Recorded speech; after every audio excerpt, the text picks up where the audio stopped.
Olá, pessoal, muito boa tarde. Nesse momento, nós estamos aqui no Getátio, na Rua Goiás, onde reside a Ágata.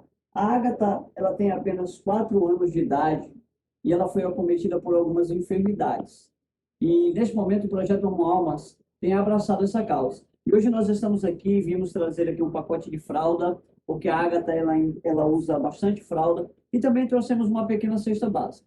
Mas eu quero aqui pedir para você, nosso amigo, que sempre tem nos acompanhado, que sempre tem mantido esse projeto, que você venha nos ajudar doando uma cesta básica ou até mesmo um pacote de fralda, para que essa família possa continuar avançando. A Ágata já são 4 anos que ela vem vencendo, e a cada dia que passa é mais uma vitória, graças ao Senhor nosso Deus. E nesse momento eu vou deixar aqui esse pedido. Você que pode, entre em contato conosco e nos ajude, e que Deus possa abençoar a tua vida, no nome de Jesus.